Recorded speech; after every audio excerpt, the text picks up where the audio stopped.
Boa noite, irmãos. Pai seja convosco, amém. Boa noite, irmãos da live. Pai seja convosco. Mais uma vez nessa escola bíblica para absorvermos o entendimento e o conhecimento da palavra de Deus, amém? Glória a Deus. Coloque de pé em reverência a Deus, em nome amém.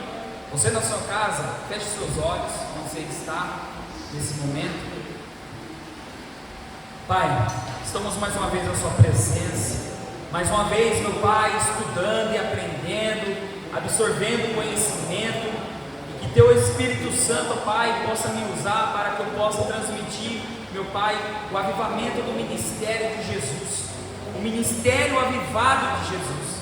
Que o Senhor venha, meu Pai, nos dar direcionamento nessa noite, que o Senhor venha nos dar direcionamento, meu Pai, na live, no Facebook, no Instagram, no YouTube, ó Deus, que as pessoas que estão vendo esse curso, meu Pai, online, meu Pai, essa orientação, meu Pai, esse ensino, o Senhor possa mover, meu Pai, o entendimento e o conhecimento dessas pessoas, e os aqui presentes, meu Pai, assim também a mesma, meu Pai, coisa, que o Senhor venha, meu Pai, nos ajudar, que o Senhor venha nos direcionar, o direcionamento, que o Senhor venha, meu Pai, nos ungir cada vez mais para a sua obra, para o seu chamado. Aviva a tua obra, ó Senhor, na minha vida. Aviva a tua obra, ó Senhor, na vida dos meus irmãos. Aviva a tua obra, ó Senhor, na vida, meu Pai, de todas as pessoas que estão sedentas do Senhor cada dia mais.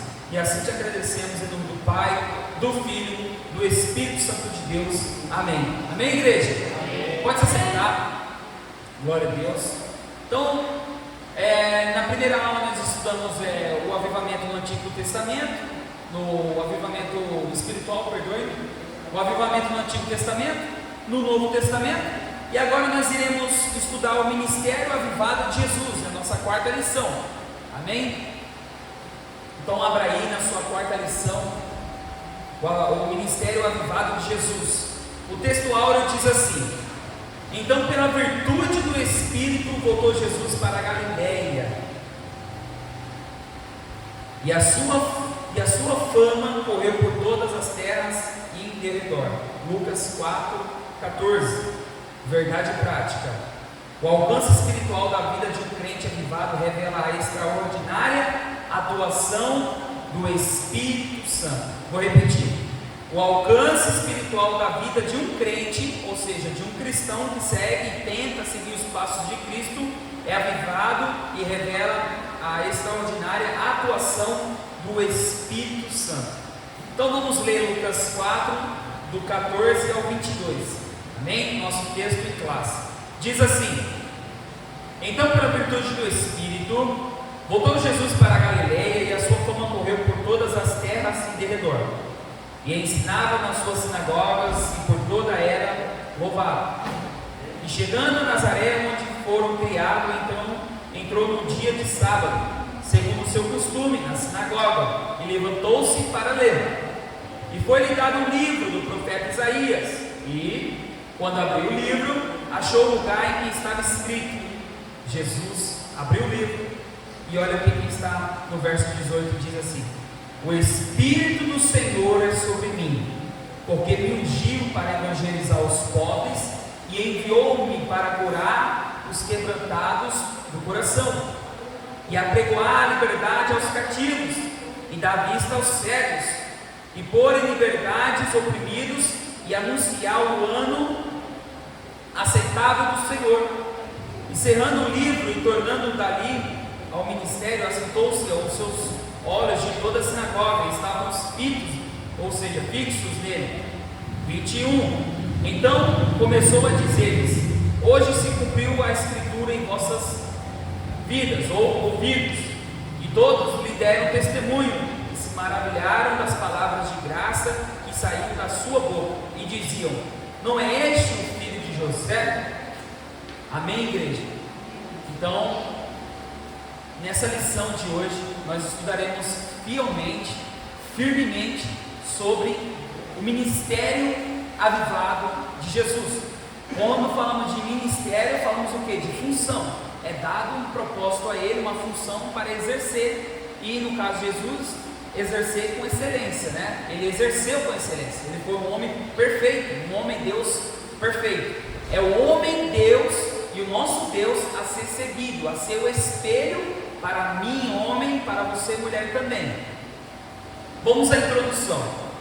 Jesus iniciou seu ministério na Galileia, provocando grande repercussão diante do povo, pois a fama se correu por todas as terras em derredor. Está em Lucas 14 aqui, no nosso capítulo 4, verso 14. Isso aconteceu porque, pela virtude do Espírito Santo, Jesus voltou para a Galileia, ou seja, o Espírito Santo direcionando Jesus no seu propósito, no seu ministério, direcionando ele aonde ele deveria ir e aonde ele deveria estar. Nessa lição veremos o impacto do ministério do Senhor sobre o povo. Além de um ministério avivado, sua mensagem era proclamada sob autoridade do Espírito Santo. Ou seja, a mensagem de Jesus era e foi e é nesse momento proclamada com autoridade. Então nós que pregamos, nós que ministramos, nós que estudamos, nós que buscamos entender, conhecer, termos a sabedoria plena, divina do Senhor Jesus Cristo, tá? Sabemos que somos homens, mulheres limitados perante a plenitude do seu poder, mas quando buscamos estarmos sob a autoridade do Espírito Santo, nós seremos como pessoas virtuosas perante ao Senhor, teremos a virtude do Senhor, amém? Então, para isso precisamos entender, nesse primeiro capítulo aqui, Jesus e a pessoa do Espírito Santo. Algumas pessoas já me procuraram e falaram assim: Mateus, o Espírito Santo ele é uma energia. Na teologia nós estudamos a paracletologia, porque consolador vem de paracletos do grego. Então, paracletologia, a gente estuda tudo relacionado ao Espírito Santo, do início ao final das Escrituras. Quando eu falo início, da onde é a primeira menção até o final da sua menção. O Espírito Santo, irmãos, ele está 100% na Bíblia, 100% em todos os livros, em todos os capítulos. Ele está presente aqui na autoridade que foi dada a mim para ministrar, para ensinar, para transmitir o conhecimento de uma forma didática, de uma forma suave e leve como ele, e não de uma forma difícil. Então, o Espírito Santo, como assim eu falei, pessoas já vêm perguntar e falar que o Espírito Santo é um vento, é uma energia elétrica. Já aconteceu, irmãos, já aconteceu isso.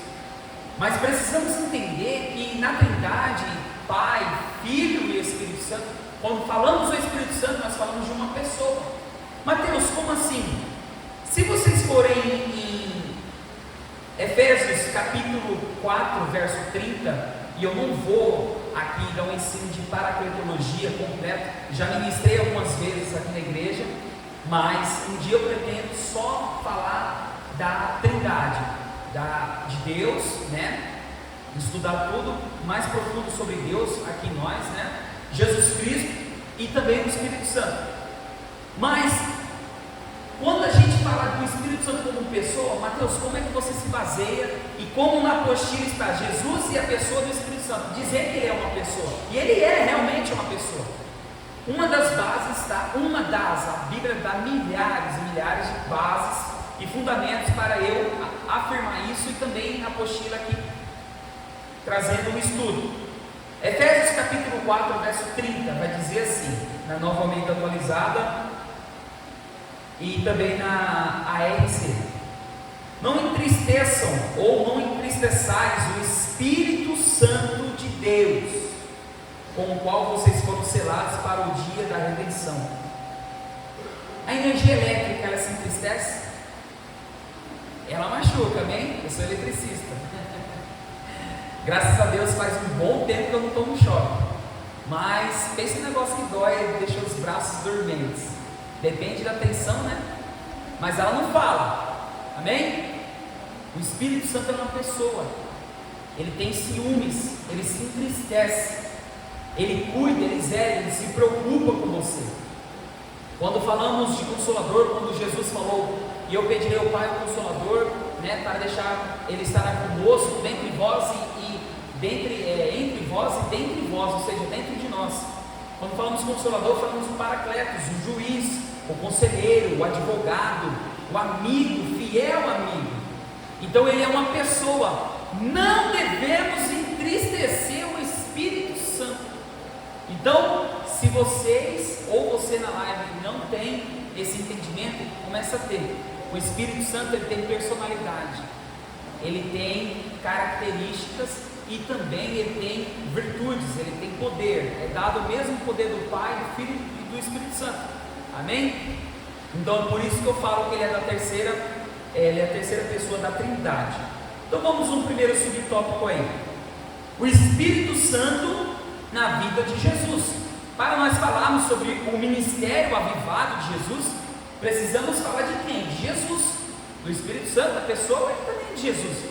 Mas para isso precisamos o quê? Entender o início, o processo, igreja. Tudo tem um início, meio e fim. E qual foi o início do ministério avivado de Jesus, ou o Espírito Santo em Jesus Cristo?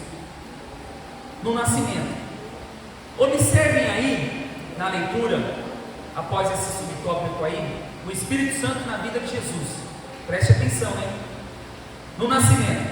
Hoje o Gabriel deu a seguinte notícia a Maria: descerá sobre ti o Espírito Santo, e a virtude do Altíssimo te cobrirá como a sua sombra, pelo que também o santo que de ti há de nascer será chamado Filho de Deus.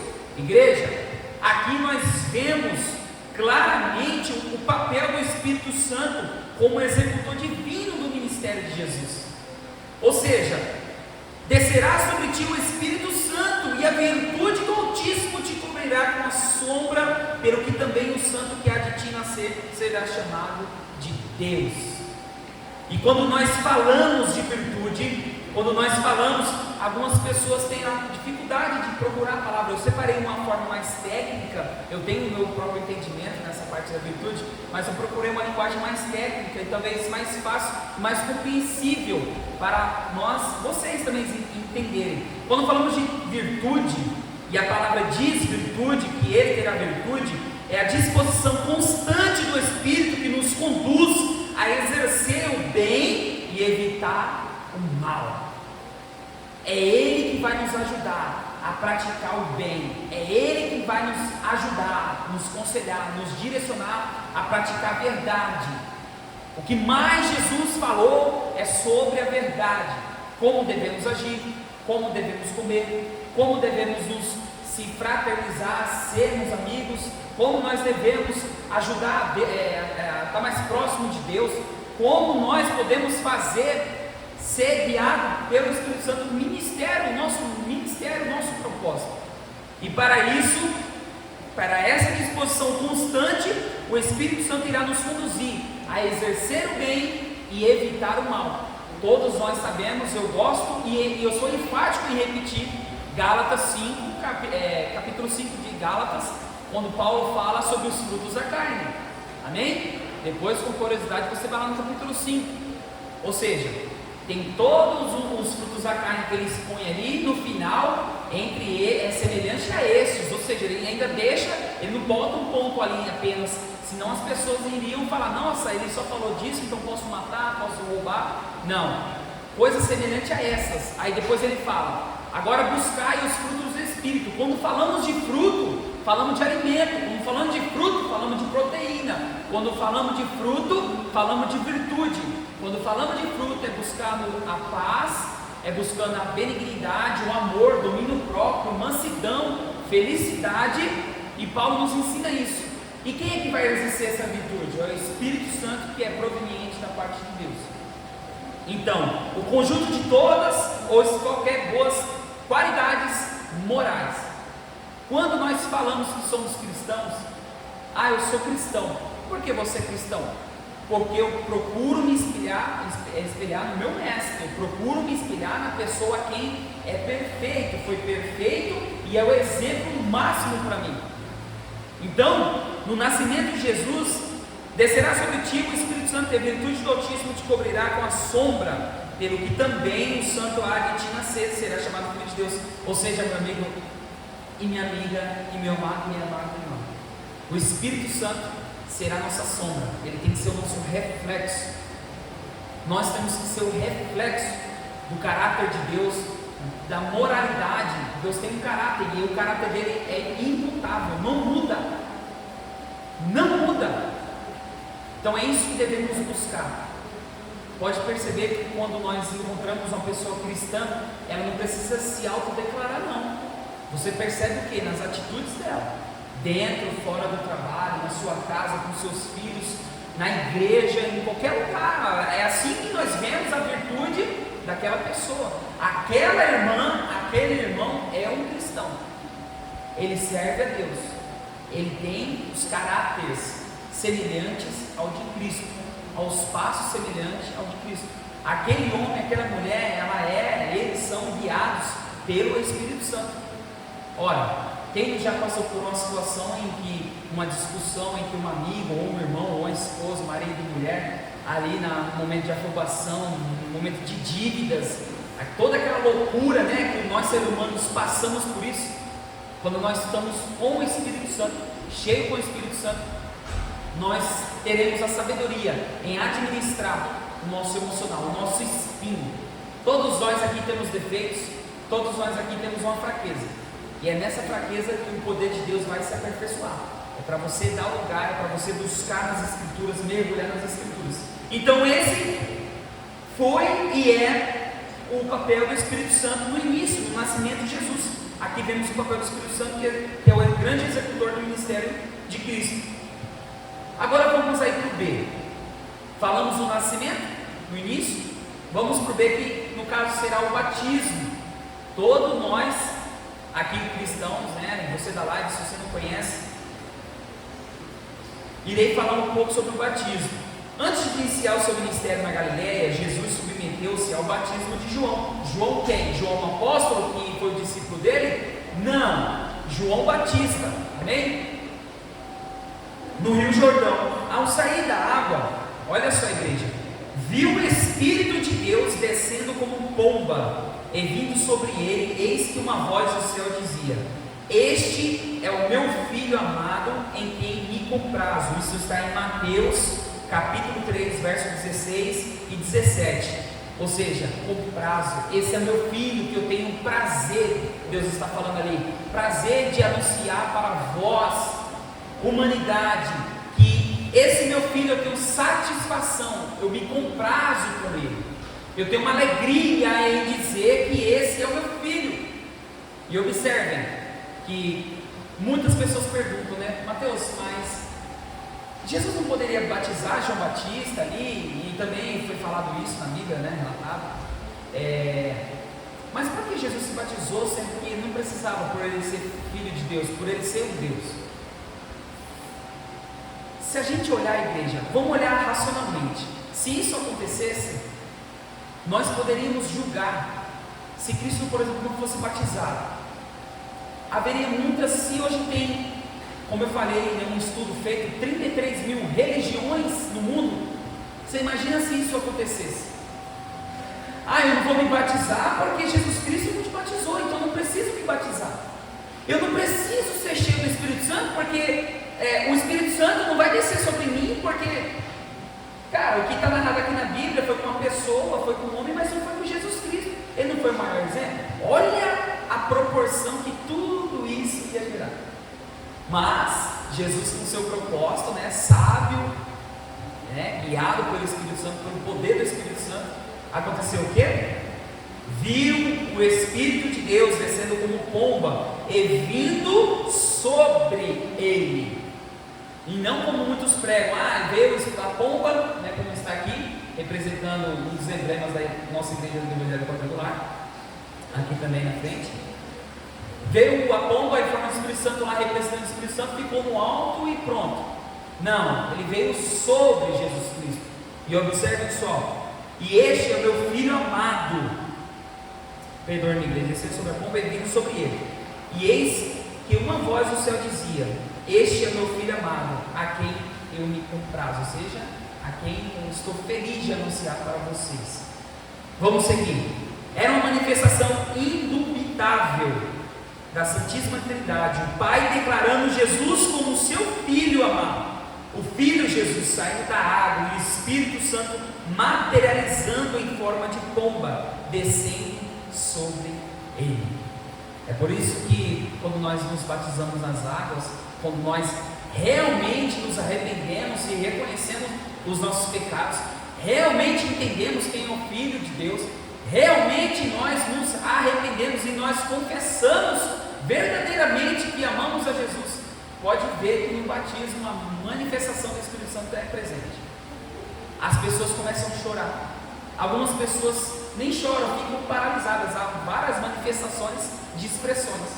As pessoas saem felizes, chorando, alegres, contentes, saem pulando, falando em línguas, sendo batizados com o Espírito Santo, porque como foi em Jesus Cristo, será sobre nós, e foi isso que aconteceu em nossas vidas. É por isso que Jesus teve e foi batizado nas águas, servindo como um exemplo para nós. Mateus, então você falou do nascimento de Jesus, né? O Espírito Santo ali desde o início, no batismo, e aonde a igreja agora? Na tentação. Percebam que após Jesus ser batizado no Rio Jordão, ele vai para onde? Ele vai para o deserto. E por que ele vai para o deserto? Percebam que ele fica 40 dias e 40 noites, né? Jejuando e orando, intercedendo para o Pai. Vamos ler, eu vou falar algo bem reflexivo, bem fazer com que a gente reflita. E essa reflexão que eu quero fazer com vocês é que talvez um dia não fizeram comigo. Se tivesse feito comigo, eu ficaria muito feliz. E eu acredito que vai funcionar. Olha só, depois do batismo, Jesus foi conduzido pelo Espírito ao deserto para ser tentado pelo diabo. Espera aí, Mateus, então você quer dizer que ele não foi lá jejuar e orar só para falar com o Pai 40 dias e 40 noites? Não. Leiam todas as versões. Ele foi para o que, igreja? Ser tentado. Isso foi um teste. Ou vocês pensam que Deus já não saberia o que ia acontecer com Adão e com Eva? Jesus, ele é o segundo Adão. Como assim, Mateus? Paulo fala lá na carta 4 e 5 de Romanos, até no 7 também, ele fala sobre Adão. Ele faz essa ilustração, essa comparação. Igreja, deixa eu falar um negócio para vocês. A questão é: Adão e Eva, eles não passaram o teste. Percebam que eles eram pessoas imortais e com corações e a mente incorruptíveis. Aqui era o paraíso, aqui era para a gente ficar, aqui era o nosso lar, aqui era para ser o nosso habitat. A gente não ia morrer, a gente ia viver em grande glória. O que acontece? Quando Deus dá ordem, fala de todas as maravilhas que Ele fez, o Criador mostrando a natureza para ele, os animais, mostrando: Adão, você não vai ficar só, vou te dar, da sua costela sairá a Eva, a mulher que ela está ali aconselhando você, te ajudando, né? Só que aí precisava do que, igreja? De um teste. E nesse teste os dois reprovaram. Então Jesus, o Pai, para mostrar a humanidade, para se inspirarem em alguém perfeito, porque Adão não foi perfeito, e daí já veio a transgressão, a iniquidade, já veio o pecado, está na nossa veia, no nosso sangue, por causa do nosso patriarca, Adão e Eva. E o que acontece? Quando Jesus Cristo foi, como está em Mateus 3, 16 e 7, Mateus 4, 1, para ser tentado pelo diabo. Jesus precisava ser tentado. Igreja, no momento de fraqueza, homem Deus, porque ele veio em forma de carne, amém? Então ele sentiu dor, sentiu fome, usou banheiro como a gente usa, normal, uma pessoa normal, referente à carne, amém? E o que acontece? Quando ele está no deserto, 40 dias e 40 noites, a Bíblia vai dizer que ele teve o quê? Fome. E no momento da fraqueza, quem vem ali? O diabo. O diabo veio tentar Jesus. E observem na nossa fraqueza, ali quando a gente está com fome, não sei, eu já passei fome, quem já passou, você levanta a mão. Quem já passou fome sabe a sensação de você estar com fome e não ter o que comer. No caso de Jesus Cristo, ele estava passando por um momento de sacrifício, precisava aquele ato acontecer. E daí Satanás aparece para ele no momento da sua fraqueza humana. Nesse teste, o diabo vai trabalhar em que? Em Jesus Cristo. Olha, está escrito assim, está escrito assim. E Jesus fala: olha, diabo, está escrito assim na Bíblia. Ah, não, Senhor, mas o seu anjo dará se tu me prostrares, aí ele levanta no pináculo lá, no ponto mais alto do templo, fala: olha, Senhor, se você aqui, olha esses reinos, essas riquezas, se você se prostrar diante de mim, eu te darei tudo isso. Ou seja, ele mostrou tudo aquilo que é bom, prazeroso ou não é. Se fosse eu e você, a gente cairia, correto? Porque a nossa carne é o quê? Pecaminosa. Com certeza a gente cairia. Mas como assim, Mateus, com certeza?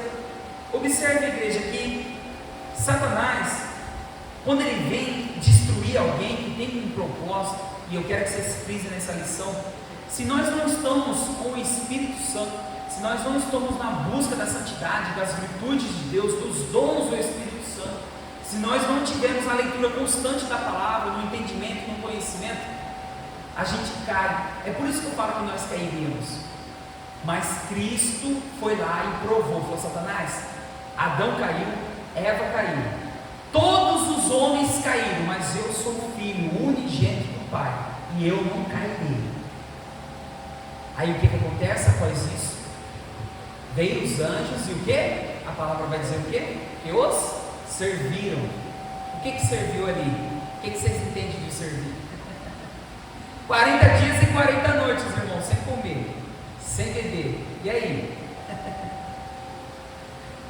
A cada ataque o nosso Senhor respondia: está escrito. Assim fica claro que o Senhor Jesus não tivesse a presença do Espírito Santo, o resultado dessas provações não seria satisfatório. Porque imagina você Deus, não ser um Deus, mas imagina no lugar de Deus.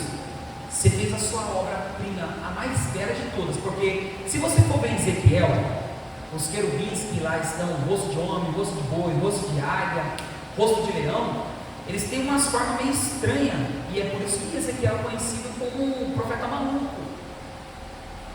Mas Deus não, igreja, Deus fez nós perfeitamente. Deus fez assim a sua maior beleza, a sua maior obra. Aí vai falar assim, você como criador vai falar: não, agora eu vou pôr eles em teste. Aí vocês imaginam a sensação de você e eu no lugar de Deus, nessa parte aqui, tá? De talvez a decepção, falar: nossa, eu sei que vai acontecer isso, mas eu esperava outra parte deles. Aí não, aí veio o filho, a quem eu me comprazo, Deus fala, a quem eu tenho satisfação de apresentar, porque esse sim, esse não vai falhar, esse é quem eu, meu irmão e minha irmã devemos seguir. Então entenda que há um processo em nossa vida, há um processo de preparação, e após Jesus ser tentado no deserto, observe um segundo subtópico aí, o Espírito Santo no ministério de Jesus. Quando ele sai do deserto, ele já está com 30 anos de idade, ou seja, ele sai do deserto já para fazer o seu ministério. O que a gente vê com isso? O que a gente observa nisso? Eu observo muito Paulo. Em que sentido? Quando Paulo Jesus apareceu para ele, e ali ele ficou cego, Ananias cuidou dele e tal. Depois ali foi batizado, né? Ele foi para onde, igreja? Ele foi para o deserto da Arábia Saudita. E a Bíblia diz que o quê? Ele ficou 3 anos no deserto, provavelmente no Monte Sinai. E o que a gente entende com isso? É que a gente tem que se preparar para o ministério, e nós não podemos nos preparar sozinhos. É por isso que devemos buscar o Espírito Santo. O maior exemplo está aqui na Bíblia.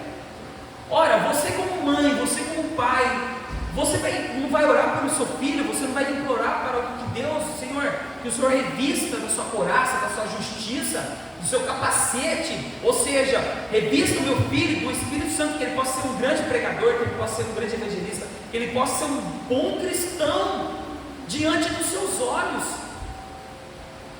Ou seja, no início foi assim com Jesus Cristo.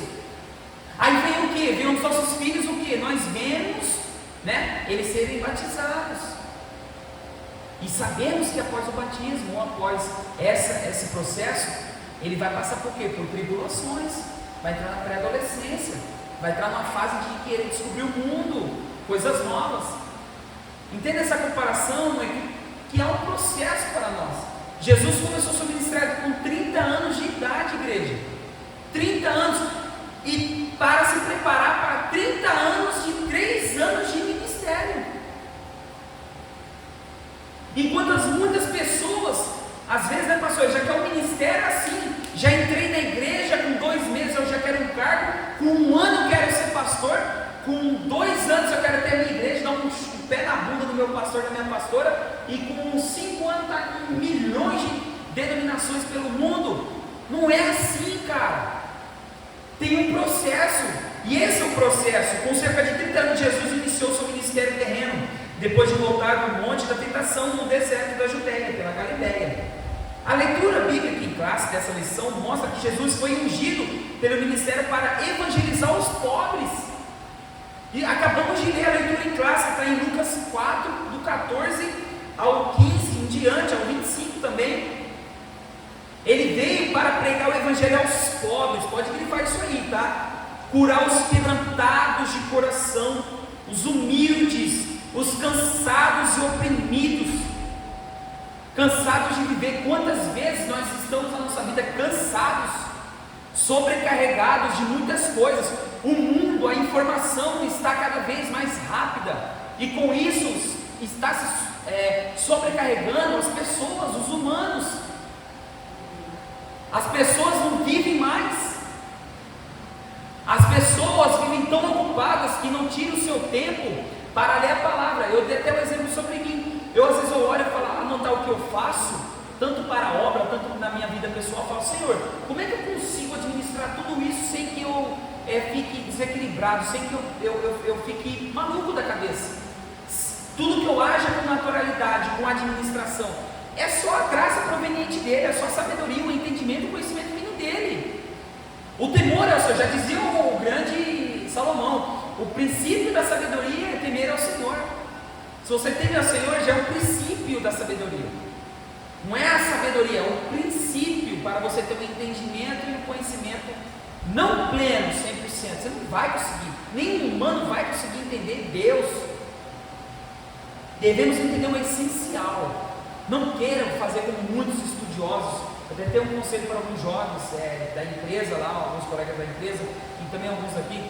Quando você vai estudar, não procure buscar coisas que estão fora da Bíblia, que está além da sua visão, que não foi colocada aqui. Porque você vai procurar e vai se frustrar e não vai ter as respostas. Eu vi um amigo meu comentar esses dias no trabalho, deve estar até assistindo. Ele falou assim, Mateus, eu estava vendo uma reportagem lá, tal, sobre a ciência. Cara, o cientista estudou 40 anos. E a decepção dele, ele explicando, né, o cientista, a decepção dele foi tão grande, que depois de 40 anos ele entendeu que ali era o limite dele, do entendimento, do estudo. Acabou, não tem mais livro. Eu fiquei imaginando, falei, cara, você viveu até para eu raciocinar também e refletir sobre isso. E o cientista ficou frustrado porque ele quer a resposta. E quando nós queremos as respostas que Deus não dá aqui, ou não dá no nosso quarto de oração, irmão, não se perturbe com isso, não corra, não caia nesse abismo. Ele vai afundar, você vai afundar junto desse declínio. Eu sempre, desde criança, eu ouvi isso do presbítero Severino. Eu brinco até hoje, ele era bem fortão assim, né? Gente boa demais, nossa, como eu amava aquele homem. Eu morava na comunidade, né, na periferia. Aí meu pai e minha mãe às vezes deixavam eu lá na casa dele, após a escola dominical da Batista. Aí eu ia na casa dele lá, irmãos, era um monte de livro assim, ó. Aí às vezes eu tinha uma dúvida, eu perguntava, sabe, a resposta, vem com uma mansidão, uma calma, uma tranquilidade, você vê a pessoa usada pelo Espírito Santo. E aquilo fez com que eu refletisse. E ele falou uma coisa muito importante para mim, que também fez eu refletir por causa do meu amigo. Ele falou, Mateus, o limite está aqui. fora daqui, se Deus não falar com você no pessoal, não os espíritos sussurradores, falar com você, não vai para cá, porque eu vi muitos amigos meus, irmãos na fé, se perderem em doutrinas de homem, em religiões de homem, esquecer, querer ter o conhecimento pleno, máximo de Deus. Isso aí é fazer como Jó fez, como foi pregado aqui, né? De querer ser mais justo do que Deus. Daí vem a correção. Não condenar Jó, não é isso. Não é um tudo isso. A palavra nos ensina que o relacionamento com Deus e o homem é diferente. Devemos entender e buscar a sabedoria aqui. Então Jesus veio para evangelizar os pobres, curar os quebrantados de coração, os cansados e oprimidos, libertar os cativos, igreja, libertar os irmãos que estavam cegos, pecando na iniquidade. Aí além disso ele vai falar sobre também a liberdade aos cativos, a escravidão. Deu vista aos cegos. Quantos cegos Jesus curou? Eu lembro muito daquela passagem que Jesus curou 10 e um voltou para agradecer. Um foi grato. Imagine você, imagine o que não foi relatado na Bíblia, o tanto de milagre que Jesus fez. Milhares de milagres, muitos milagres, centenas de milagres, dezenas de milhares de milagres, desculpa. E eu fico a imaginar, eu ser curado, eu voltar a enxergar a lepra sair do meu corpo, né? Aquela mulher do fluxo de sangue, você não voltar para agradecer, Senhor, muito obrigado. Ou se você agradeceu no seu subconsciente, né? Porque você não conseguiu ter o acesso a Jesus devido a, né, circunstâncias da sociedade. Então seja grato, irmão. Procure entender o processo. E está aqui o processo: o nascimento de Jesus, o batismo de Jesus, o teste de Jesus no deserto. E após isso vem o quê? Agora vamos fazer a execução. Vamos para o ministério. Agora vamos fazer o ID. Vamos para a grande comissão. Então ele veio para libertar os cativos e pôr em liberdade os oprimidos. Desse modo o Espírito Santo atuava diretamente na obra do nosso Salvador. Jesus, ele foi guiado pelo Espírito Santo. Como é que eu e você, talvez, já aconteceu isso comigo, graças a Deus não agora, mas quando eu era adolescente, de questionar: será mesmo que o Espírito está dentro de mim? Será mesmo que eu devo buscar o Espírito Santo? Porque só Jesus tinha o Espírito Santo. Olha a minha cabeça. Faltou ali alguém para me ensinar, faltou alguém ali para me orientar. Fala: não, Mateus, não é assim. Olha o exemplo de Jesus. Ele teve que passar por um processo. Não queria atropelar. Por isso que quando vem alguém muito afobado falar comigo, né, algumas circunstâncias assim, hoje eu vou precisar escutar mais. Eu tenho um defeito, eu tinha um defeito, graças a Deus eu controlo isso, que era atropelar demais, falar e não deixar a pessoa falar. Graças a Deus, mas eu fui tratando isso recentemente, porque eu era muito quieto, né, Cícero, né? Eu era para ele, nem cumprimentava ele, não falava com ele, ninguém na igreja. E esse é um problema que eu tinha. E daí depois que eu comecei a ficar feliz em conversar com os irmãos, sentir aquele amor, prazer, eu comecei a atropelar as coisas. Comecei a falar, opa, dá um controle aí, né? Tem um equilíbrio aí. Então o Espírito Santo teve uma participação ativa na vida do ministério de Jesus. Devemos buscar o Espírito Santo e lembrar que ele é uma pessoa e não é energia elétrica. Amém? Ele é uma pessoa, ele tem personalidade, ele tem sentimento, ele ama você, ele quer cuidar de você. Amém? E agora vamos a um ponto importante que Jesus vai servir de exemplo, e é o nosso exemplo, né? Quando a pastora, quando o pastor, quando o grupo da intercessão, quando você está lá e pede oração e tal, devemos entender o princípio da oração. Então, aí no segundo capítulo, Jesus e a oração em seu ministério. Se nós temos um ministério, falando do ministério avivado de Jesus, vamos falar de Jesus, o ministério dele na oração, e comparar com o nosso também. Então, igreja, um cristão, ele tem que orar, ele tem que ter a prática da oração. A prática da oração não é palavras repetitivas. A prática da oração é o momento ali, você íntimo, você e Deus. Eu estava até vendo, depois, eu até pedi perdão para Deus, mas depois que eu acabei a oração, eu liguei o celular e vi os minutos. Eu não sei explicar para vocês, mas eu fiquei 45 minutos orando. Não me pergunte o que foi falado. É que nenhuma irmã da Deus Amor que eu vi o podcast dela, ela falou que conversou com Deus por 7 horas. Aí o filho do Davi Miranda lá, o neto, falou assim: nossa, eu não sei nem quais conteúdos eu falaria com Deus em 7 horas. Meu irmão, é coisa sobrenatural, você não vai entender. Se eu for querer expor para você aqui, eu não vou conseguir explicar. As coisas de Deus é sobrenatural, é inexplicável. Então o cristão deve orar, e para orar devemos seguir e devemos pegar como exemplo Jesus, o princípio, tá? O valor da oração, precisamos entender o valor da oração. Observe esse subtópico aí. A oração do Pai Nosso aparece em 2 versões nos evangelhos. A primeira em Mateus 6, 9 e 13, a segunda é em Lucas 11, 2, 4. E em Mateus ele se encontra no contexto do Sermão do Monte. Ali a oração do Pai Nosso não cumpre a mera orientação litúrgica, mas revela o coroamento de um estilo de vida sem hipocrisia. Sem hipocrisia. Perdoe, irmãos, e exibicionismo religioso, ou seja, devemos orar não é na falsidade e nem no exibicionismo. Mateus, como assim? Eu peguei aqui um exemplo. Abra sua Bíblia aí, Mateus capítulo 23, verso 5, por favor. Júnior, posso mandar uma foto para você? Vê se dá, que eu esqueci.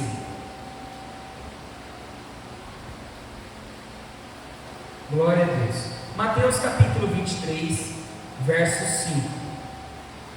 Vou mandar uma foto para o Júnior. O que está escrito aí em Mateus capítulo 23, verso 5 aí?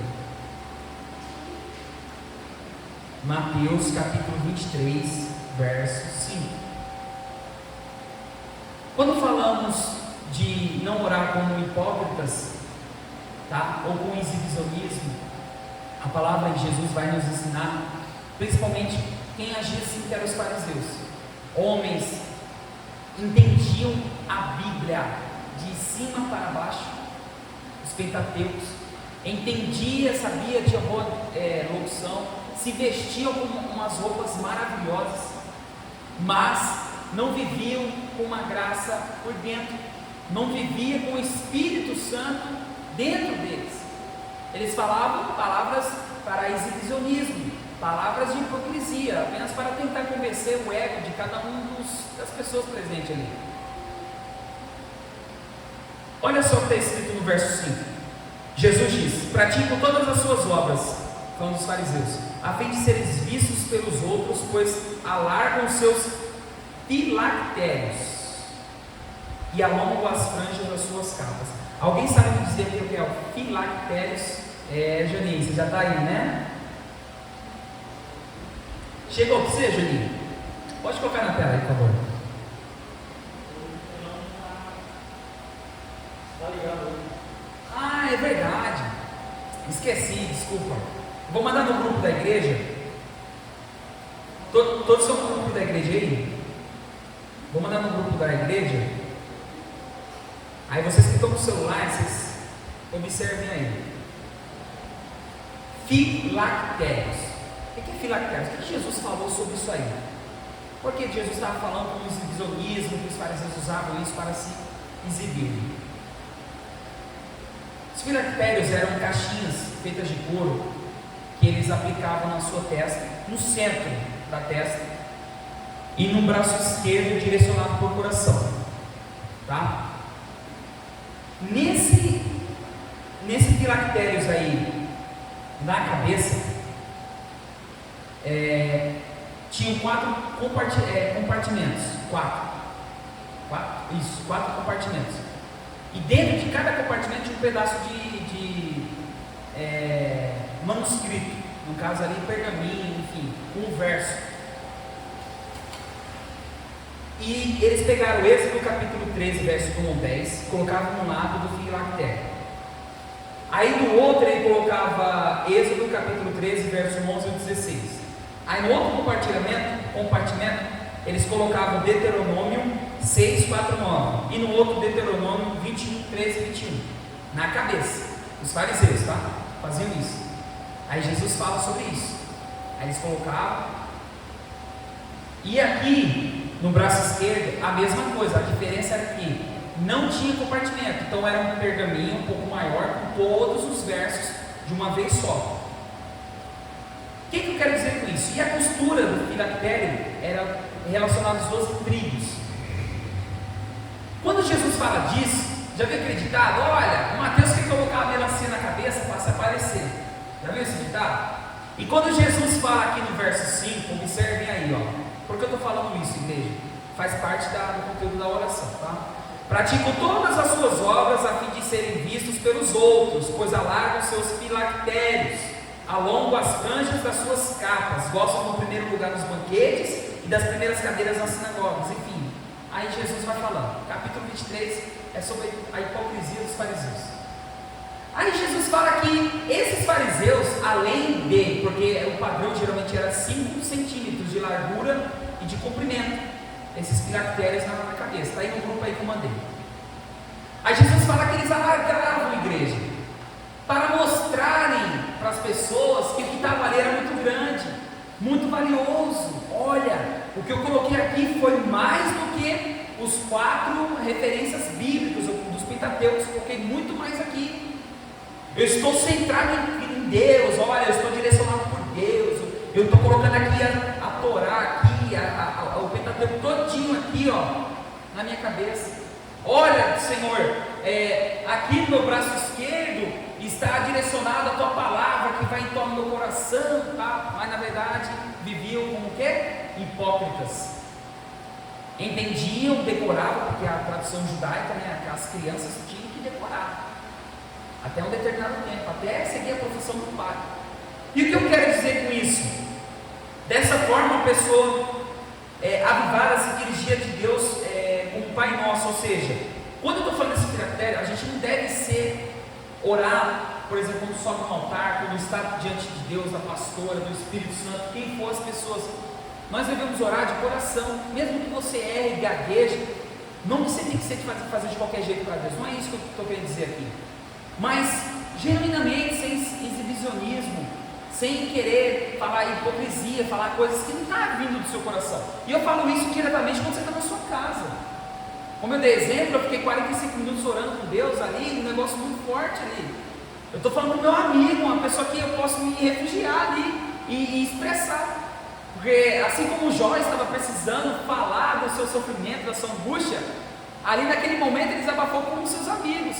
Mas o meu principal amigo, conselheiro que eu desabafo é Deus. É Ele que me refugiu. Eu ouço, eu reconheço Ele. Então, aprenda que o valor da oração é muito importante, igreja. Não iremos fazer igual os fariseus, usando essas filactérias aí. Então, quando nós oramos o Pai Nosso, olha como essa oração é forte. Pai Nosso, que estais no céu, santificado seja o teu nome. Venha a nós, né, o nosso reino. Já vi muitas pessoas oraram, venha a nós o nosso reino. Que nosso reino? Venha a nós o teu reino. Seja feita a sua vontade, assim na terra como no céu. O pão nosso de cada dia nos dás hoje. E o quê? E perdoai o quê? Assim como nós perdoamos. Não nos deixeis cair em tentação, mas livra-nos do mal, porque teu reino, o poder e a glória para todos sempre. Amém. Eu já caí nisso durante anos da minha infância, anos da minha juventude. Eu sou jovem ainda, mas eu falo com toda a adolescência ali, de pegar o Pai Nosso e falar como um hipócrita, falar com uma pessoa que está falando por falar, e não entender. Quando você estiver orando o Pai Nosso e você observar cada fala, cada palavra, você tem que se conectar diretamente com Deus. É o básico. Me perdoe se tem uma pessoa aqui que não sabe ler ou que está ouvindo essa mensagem. Não quero ofender, não é isso. Mas uma pessoa que não sabe ler, como eu não sabia ler quando eu aprendi o Pai Nosso, é fácil de fazer, de aprender, de entender, e fácil de guardar em nossa mente, em nosso coração. Primeiramente, é fácil a palavra correta, decorar. Então observa que Jesus foi tão simples no seu ensinamento, mas tão simples, que ele usou palavras de fácil entendimento para todas as classes. Você pensa que quando Jesus ia passar esse conhecimento, ele passaria para as pessoas de alto padrão? Sim, mas ali ele queria pegar os pobres, os oprimidos, os cativos, as pessoas com doenças que eram rejeitadas pela sociedade. Já foi ministrado aqui, você pode ser rico, você pode ter riqueza, amém, irmão? Mas aquelas pessoas rejeitadas pela sociedade eram a prioridade de Jesus Cristo, era a prioridade do reino. Imagine só o sofrimento daquelas almas. Eu morei em periferia, né, pastor? Só morou em periferia, a gente sabe como é que é. Na época a gente batia no barracão do outro lá, olha, faltou açúcar, e tinha aquela coisa fraternal. Na comunidade, até hoje é assim, faltou açúcar, faltou leite, ia lá, pedia para a vizinha, depois emprestava de novo. Chovia, a enchente subia, alargava todos os mantimentos dentro de casa. A gente subia dentro da mesa, meu pai e minha mãe iam pregar, e a gente ficava sozinho em casa. Eu era o responsável por meus irmãos, o meu irmão mais velho estava na house na época jogando GTA, ele está aí na live, ele vai GTA, e eu cuidava dos meus irmãos. E nessas fases aí que meu irmão estava mais velho, nos vícios aí dos videogames, na época, né, o SEGA, quem lembra do SEGA aí? Fliperama, meu Deus do céu, meu irmão era viciado nisso aí. E eu ficava em casa como responsável, e quando chovia, eu só olhava para o teto lá da casa da minha mãe e falava, meu Deus, nos proteja. Aí já falava, Marta, Moisés, já sobe aí, vamos subir aqui na mesa, porque a gente já sabia que ia mudar de área, a gente já sabia que ia encher. Então, mesmo naquele momento sem entendimento pleno da palavra, eu clamava ao Senhor, Senhor, nos proteja, momento ali de angústia, de sofrimento. Aí eu me coloco nos lugares quando fala os cansados, os oprimidos, as pessoas que eram humildes, o quanto essas pessoas foram desprezadas, humilhadas, e até hoje é assim.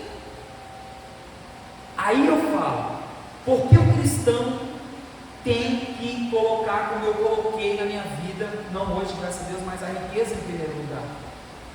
Porque eu não posso falar, Senhor, me dê sabedoria para eu administrar meus bens, e se o Senhor me abençoar, e eu abençoe pessoas, que isso venha em todo o meu coração, porque eu tenho que fazer como o seu reino, como Deus ordenou, como o Senhor fez. Mas enquanto você não tem entendimento disso, irmão, você vai remar, vai afundar e vai naufragar. Eu falo por experiência própria, não adianta. Então o nosso refúgio é o valor e o reconhecimento da oração. Lembre-se, sai daqui hoje, vai orar o Pai Nosso, observe cada palavra, imagine só, Pai Nosso, imagine o trono, e não temos a visão de Deus, mas veremos a face dele, mas entender o seu poder. Pai Nosso que estais no céu. Que céu é esse? A Nova Jerusalém que está em Apocalipse, aquela que Paulo foi a terceiro céu e ouviu palavras inefáveis que o homem nem se ouvir. Paulo nos escreveu como João porque foi muito grande para ele, foi algo sobrenatural. Então, igreja, essa é a importância, ou seja, devemos ter uma vida, subtópico aí, devemos ter uma vida na oração. Nos evangelhos podemos perceber várias ocasiões da oração no ministério de Jesus. Ele orou para escolher os seus discípulos. Olha só, eu já tinha essa dúvida sobre, alguns anos atrás eu tinha essa dúvida, Jesus orou ou Deus predestinou os apóstolos, seus futuros apóstolos? Ou seja, Jesus orando para o Pai, eu preciso de pessoas. Mateus, aqui ele não colocou, não sei na sua pochila como é que está aí, na minha ele não colocou referência, tá aí, na pastora que você falou do professor, não vai estar referência, uma vida de oração, segundo o subtópico aí, ele vai dar referência 6, 12, 16, aqui é Lucas, tá? Se o seu não tiver aí, foi no erro ortográfico aqui, talvez foi na dos professores. Então em Lucas 6, capítulo 6, verso 12 ao 16, vai mostrar que Jesus orou para o Pai sobre os discípulos, para escolher os seus discípulos. Vemos também, para ele revelar os humildes, por ocasião enviou 70 discípulos. Aprendemos com Jesus a importância de uma vida de oração, pois mesmo sendo Deus, na condição humana, nosso Senhor buscava comunhão com o Pai, por meio da oração. Além disso, a sua vida de oração no Getsemane também nos ensina que a vontade do Pai é sempre maior. Para quem não sabe, essa passagem é a passagem do cálice. Lembra do cálice? Pai, se possível, aparta de mim esse cálice, essa responsabilidade que eu vou carregar. Seja feita a sua vontade, Pai. O que quer dizer? Que se fosse ter a minha vontade, eu não iria fazer, porque é muito sofrimento que eu irei passar, de absorver todos os pecados, as transgressões, as iniquidades, tudo sobre mim, para cumprir o seu propósito, Pai. Aí ele ora intensamente para aquele processo de hematidrose, falado lá em Lucas também, que ele transpira, gotas de sangue caem sobre a terra, tamanho ali angústia, tamanha oração para o Pai. Pai, se possível, aparta de mim esse cálice, mas que não seja feita a minha vontade, e sim a sua. Ou seja, precisamos entender, mesmo que você seja um servo, um homem de Deus, um obreiro, um pastor, uma pastora, um diaconato, um membro, você que quer alcançar um ministério, você tem que entender e tem que ouvir a voz de Deus. Se você não ouve a voz de Deus, se você não procura a palavra e não consegue ter essa comunicação, você não vai ouvir a voz de Deus. Lembra quando eu falei de Jó? Jó, Deus não falou com Jó. A Bíblia diz lá no capítulo 42, Jó vai relatar isso, que ele não conhecia Deus, ele só conhecia de ouvir falar. Depois de dar 70 perguntas retóricas, aí sim, Jó fala, mas eu te vejo em tudo, eu conheço aonde o Senhor está, eu vejo que o Senhor está na natureza, em tudo quanto é lugar. Até eu, depois daquelas 70 perguntas de sabedoria, meu Deus do céu, ficaria calado, não sabia nem responder. Também nos ensina que a vontade do Pai é sempre melhor, ou seja, Deus Pai, Deus Filho e Espírito Santo, que é o melhor para você, meu amado meu irmão. Vocês estão aqui nessa live, na página da igreja, no Facebook, no YouTube, aonde você estiver ouvindo essa mensagem, lembre-se, Deus quer o melhor para você. Nós amamos a Deus. Lembra João, capítulo 4 lá? Capítulo 4, versos 13, se eu não me engano. Jesus, nós amamos a Ele porque Ele nos amou primeiro. Então é por isso que nós guardamos isso. Eu guardo isso dentro do meu coração. Deus é amor, é justiça também, tá? Então a oração deve ser um papel importante no ministério terreno de Jesus. Agora vamos lá. Uma vida na unção do Espírito. Como assim, Mateus? A vida na unção do Espírito. Vamos lá. Com unção nos referimos a uma vida de serviço sobre a confirmação do Espírito Santo, a semelhança da atuação do Espírito no ministério de Jesus. Ou seja, a unção nos referimos à vida de serviço. A unção é o serviço, é o nosso guia, vai ser o Espírito Santo no nosso ministério, porque teremos aflições, teremos lutas. Quando nós temos um ministério a levar, o Evangelho, o ID, ali executar a grande comissão, pregar o Evangelho de Deus, pregar sobre o Filho, pregar sobre o Espírito Santo, você está pensando que vai ser fácil? Veja, não é fácil. Quantas coisas eu tive que renegar minha carne, os meus prazeres, quantas coisas eu tive que excluir da minha vida, as coisas que eu amava, excluir, para poder me dedicar, porque o tempo está passando. Eu já, por um tempo eu falei, Senhor, não é um momento assim, então, não, é no meu tempo, não é no seu tempo. Isso em palavra, conversando com Deus. Então, quando falamos da unção, nos referimos a uma vida de serviço sobre a confirmação do Espírito Santo, igual foi com Jesus Cristo. Aí vemos aqui no primeiro subtópico, a unção do Espírito na vida do obreiro. Todos nós sabemos que, quando falamos de obreiro, falamos o quê? Trabalhador. O significado de obreiro é trabalhador. Ele serve, ele trabalha para o reino. Aqui o teólogo vai dar algumas características, para ser assembleiano, enfim, que o trabalhador, o obreiro pode ser um grande administrativo, o obreiro pode ser um grande, ele fala até aqui, cantor, pode administrar as canções, tal, tudo bem. Mas eu me baseio o quê? No teólogo ou na palavra? Por isso que eu trago aqui o conhecimento e trago na palavra. Qual é a minha base para eu falar, eu sou obreiro? Qual é a minha função? Qual é a sua função de diaconato? Está lá, está na Bíblia. E onde é que está do obreiro Mateus? Onde é que está? 2 Timóteo, capítulo 2, verso 15. Procure, Paulo fala para Timóteo, procure apresentar-se a Deus aprovado, como obreiro que não tem de que se envergonhar, que maneja bem a palavra da verdade. A função do obreiro, ele tem que levar e pregar a verdade ao Evangelho de Cristo. Ele não pode ter vergonha. Vergonha do quê? Vergonha de Jesus Cristo? Não. Vergonha do que ele vai falar. Graças a Deus aqui eu tenho liberdade, né, pastora? Pastora, de eu pregar, não é que eu posso falar qualquer coisa assim, besteira para vocês, né? Quem está guiado pelo Espírito Santo não fica falando besteira, igreja. Ou não é certo? A gente prega a verdade. A Bíblia para mim é a regra de prática, fé e prática. Ali eu estou tendo a fé, estou aplicando a fé e já estou praticando. É regra de fé e prática. Ou seja, eu não posso me envergonhar do que eu vou falar, do que as Escrituras me ensinam, do que eu tenho que transmitir. Se Deus quer falar, olha, você vai pregar sobre exortação, você quer que o meu povo, então tá bom, Deus vai falar sobre prosperidade, tá bom, vou falar. Vai falar sobre batismo, vou falar, Deus, então me ensina, me dê um direcionamento para falar com a tua igreja. Ah não, Senhor, eu estou com vergonha de falar, sabe por quê?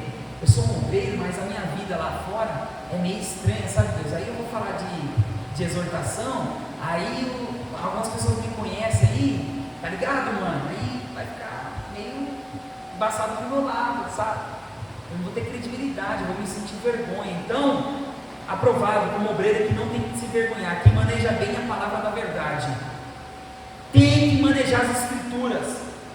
Tem que manejar, Mateus, decorar, não é decorar, é entender o princípio. Deus, Pai, Filho e Espírito Santo. E dali você, quando você estuda, você vai transmitir a palavra, quando você vai fazer o discipulado, quando você vai evangelizar as pessoas na rua, quando você vai dar uma orientação, uma palavra de sabedoria, aí sim, você vai aplicar a palavra da verdade.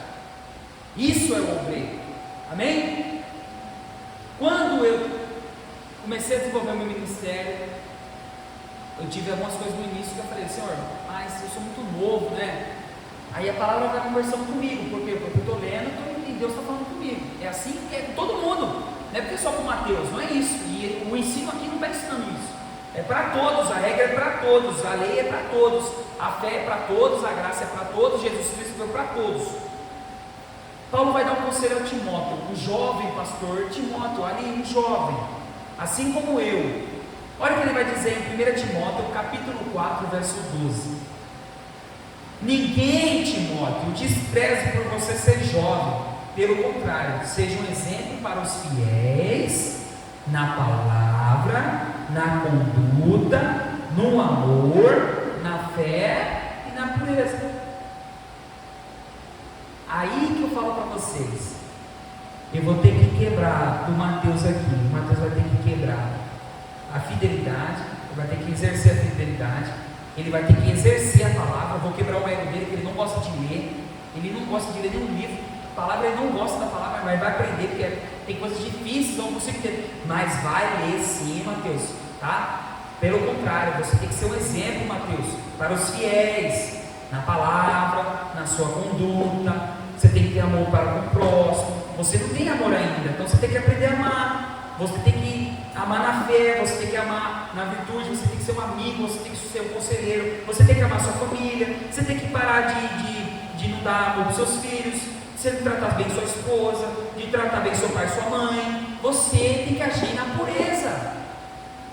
E quando eu estou falando de mim aqui, eu estou falando de mim para não expor ninguém, para não entender quem direitinho para ninguém aqui, é eu. Quando eu entendi isso, eu falei amém. Aí quando eu fui consagrado, eu fui buscar qual é o meu ministério, qual é a minha função. Eu tenho que me apresentar a Deus aprovado, como obreiro que não tem que se vergonhar, que maneja bem a palavra de Deus. Por isso que uma vida na unção do Espírito, tem que haver unção aqui, tem que haver Espírito Santo na minha vida. Se não tem vida, não tem propósito, não tem Deus ali. Eu sei da responsabilidade que eu carrego. As palavras que eu carrego, que eu solto, eu posso matar alguém na fé. Entende? A minha conduta pode matar alguém na fé. Se eu não tiver amor, eu posso matar alguém na fé. Se eu não tiver pureza, eu posso matar alguém na fé. Se eu não agir debaixo como foi com o Espírito Santo de Deus, como foi em Jesus Cristo, pode matar na fé. Jesus foi tentado, imagina eu. Adão foi tentado, imagina eu. Eva foi tentada, imagina eu. Então, por isso o obreiro do Senhor, ele vai dizer aí no primeiro subtópico, a unção do Espírito na vida do obreiro, lá embaixo, no finalzinho. Por isso o obreiro do Senhor não deve se negligenciar na oração, o jejum e o estudo devocional da palavra de Deus. Esses exercícios piedosos são os alimentos espirituais diários e permanecem todo obreiro avivado na obra do Senhor. Avivado na obra do Senhor. Então, conforme eu estudo mais, conforme eu me dedico mais, conforme eu me sacrifico, a minha carne não é o demônio dentro de mim, não. Demônio existe? Existe, ele tem para matar, roubar, destruir. Ele está aí para devorar muitas pessoas, e principalmente quem tem ministério. Pode perceber, igreja, as pessoas aí na televisão, as pessoas famosas que hoje cantam para os seus ídolos, foram tudo filhos de pastores, filhos de crentes, de cristãos. Na cadeia tem relatos que mais de 80% são tudo de filhos de cristão, porque eles tinham um chamado, eles tiveram um propósito, só que daí não trabalhou.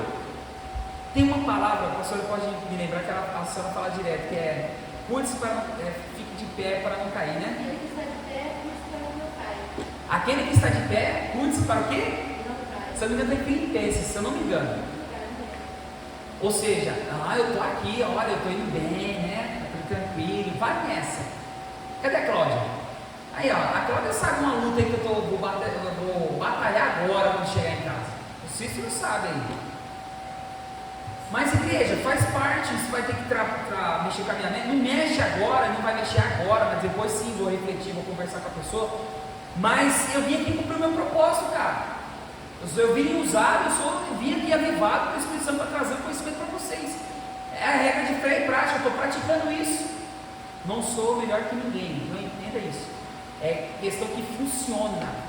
Não caia no próprio soberbo de dizer que não funciona. Funciona sim, de ler e entender a palavra. Segundo subtópico aí, a unção do Espírito Santo na vida do crente. Viver uma vida na unção do Espírito Santo não é privilégio apenas para os que exercem a vocação do ministério na igreja local. A palavra de Deus diz que nós somos o sacerdócio real, chamado para anunciar as virtudes daquele que nos chamou das trevas para a maravilhosa luz. Está em 1 Pedro 2, 9. Mas precisamente, Deus chamou cada crente ou cristão, vou colocar aqui, cada crente ou cristão, a comunicar o Evangelho de todos os lugares em que seus pés tocarem. Mas para isso a nossa vida deve estar debaixo da unção do Espírito Santo. Então exerceremos a influência poderosa em nossa família, faculdade, trabalho, igreja, outra denominação, seu vizinho. Estão entendendo? Então é assim que vai trabalhando na vida do crente, do cristão. É por isso que vocês estão aqui, é por isso que você está aqui, e é por isso que você está aqui na outra live também. É por isso que nós estamos aqui nessa noite, renegando a nossa carne. Poderíamos estar deitados assistindo televisão, jogando uma bola, né? Estou sem meu relógio, né? Não consigo botar um relógio. Se eu tivesse nesse horário aqui, quarta-feira é dia de fute, entendeu? Dia de jogo na TV e tal. Apesar que o jogo é 9h30, mas alguns jogos era um pouco mais cedo, depende do campeonato aí, brasileiro, paulista, né? Então, renegar essas coisas para ter prazer de vir na casa do Senhor. A gente tem que se alegrar quando vir. É cansativo? Não é cansativo, irmão? É cansativo. Chega um ponto de ser chato, sair de casa. É a nossa carne, igreja. Isso aí é carne. A pastora vem lá do centro, os irmãos vêm lá do centro, ali vem do centro lá. Vem de longe para cá, passa pelo trânsito, tem que pagar gasolina para vir para cá. Aí eu tenho que vir aqui falar qualquer coisa para vocês? Eu tenho que vir aqui passar um ensino de qualquer jeito? Não! Eu tenho que passar o que Cristo quer que passe para a igreja. A obra avivada de Deus.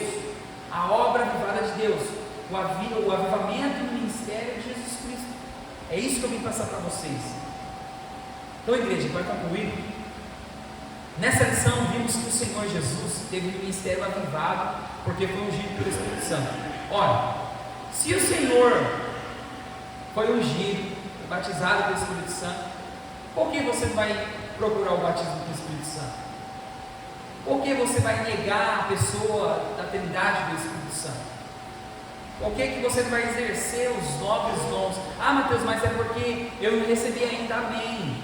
Mas procure se alimentar da palavra, Deus vai te dar o direcionamento. Temos aí a Bíblia, foi escrita há 4 mil anos atrás, outras culturas, mas quando você lê, medita na palavra de Deus, você vê, cara, a palavra falando no momento atual com você. Pode passar a geração que for, o reino que for, a palavra é imutável, ela não vai mudar. É a palavra de Deus, ela é inspirada por Deus, ela é para o nosso ensino, para a nossa direção. Ora, se Jesus, sendo usado por Deus ungido pelo Espírito Santo para desenvolver o seu ministério, por que conosco seria diferente? Vivamos, pois, uma vida de serviços na casa do Mestre, do modo que o Espírito Santo confirme a nossa vocação. Confirme a nossa vocação. Não pense você que espera um profeta vir até você e falar: olha, você vai ser usado nesse ministério, nesse ministério, nesse ministério. Vou dar o meu exemplo de novo. Quando eu estava na igreja, aí eu estava fazendo o ITQ, Instituto Teológico Quadrangular, a pastora me chamou, vou contar a mesma história, aí de novo: Mateus, meu filho, você pode pregar? Aí eu falei: nossa, pastor, mas é agora? Deixa eu passar mais um tempo. Não, meu filho, eu vou ser pregando. Eu falei: amém, então, pastor, vai, eu vou lá me esforçar, vou pregar. Todo nervoso, ansioso, né, tremendo. Aí eu falei: que dia que vai ser, pastora? Para eu marcar certinho. Mateus, vai ser terça-feira. Nossa escola bíblica hoje é quarta, né? Que era terça. Eu falei: peraí, pastora, mas terça-feira, cara? Terça-feira é ensino. A pastora está aí, ela sabe. Não, meu filho, mas eu vi você ensinando. Pode ficar tranquilo, você vai pregar, mas eu vi você ensinando. Você vai começar a ensinar. Então, geralmente as pessoas pregam, entendem, depois ensinam. E olha aí, irmãos, 2 anos para cá, entendeu? Nem sempre as coisas não vai vir mastigadinho para você, não. Jéssica, seu ministério é esse aqui. Você vai ser uma pastora, assim, assado. Você vai ter esse dom. Não. É uma busca diária. Aí, no caminho, nas suas veredas, Jesus vai direcionar você. O Espírito que habita nele, que habitou nele, é o mesmo que habita em nós, é o mesmo Espírito. E, simultaneamente, habita em milhões e bilhões de pessoas. Entendem isso, igreja? Como, Mateus? Aí você quer perguntar coisas demais. A onisciência, a onipresença, a onipotência de Deus. Aí eu só quero ver o reino de Deus, a glória dele, mas eu não quero falar: Senhor, de onde vem? Não, essas perguntas não. Só mostra-me a tua glória. Já viu um hino que tocam aí? Tocam não, aí não, tocam na igreja. É um hino gospel. Mostra-me sua glória, ó Senhor. Depois eu vou ver, eu vou compartilhar isso no grupo. Mostra-me tua glória, Senhor. Não sei se o Júnior sabe. Mostra-me tua glória, Senhor. Só mostra-me tua glória. Mostra-me, desvenda os seus mistérios aí. Como o Senhor foi criado, como o Senhor foi gerado. De onde que vem esse poder? Não. Esquece aí, irmãos. Corte de pé. Amém? Espero que vocês tenham aprendido alguma coisa da parte de Deus. Amém? Quando eu falo espero, é que o Espírito Santo dê clareza para vocês, amém? Porque eu estou debaixo do Espírito Santo, da autoridade dele e também da cobertura dos meus pastores, amém? Dos nossos pastores. Então vamos orar para a gente passar para o pastor. Pai, muito obrigado, Deus, por essa escola bíblica. Muito obrigado, Deus, por mais uma vez estar aprendendo cada vez mais do Senhor, conhecer mais a sua palavra, mesmo que seja simples, ó Pai, mesmo que eu fale errado algumas palavras, o Senhor me entende. Mas eu creio que saíram palavras edificantes da minha boca, usadas provenientes de Ti. Saiu palavras de sabedoria para a edificação das suas almas e não das minhas. São as suas almas, juntamente a minha alma também. Porque a sua alma, meu Pai, conhece o seu Criador. Eu conheço a sua poder, meu Pai, a sua glória, a sua plenitude, Pai. Eu conheço a sua essência, ó Deus. Então, que o Senhor venha, Pai, dar clareza, entendimento, conhecimento para os meus irmãos. Me perdoa, Pai, se eu falei alguma palavra que não foi edificadora. Que o Senhor venha, Pai, me corrigir, para cada vez mais eu poder ensinar de uma forma didática, simples, como foi a de Jesus Cristo. E cada vez mais eu possa melhorar com sua graça, com o seu poder, que meus irmãos venham evoluir e que eles saiam daqui, meu Pai, fortalecidos dentro das suas casas, dentro das suas mentes, nos seus trabalhos, na igreja, dentro da sua família, aonde eles forem, Pai, que eles possam ter a conduta inspirada em Jesus Cristo, guiada pelo Espírito Santo e proveniente do Senhor Pai. E assim te agradeço, Deus. Amém. Amém, igreja? Que as palmas ao Senhor, amém? As pastor vai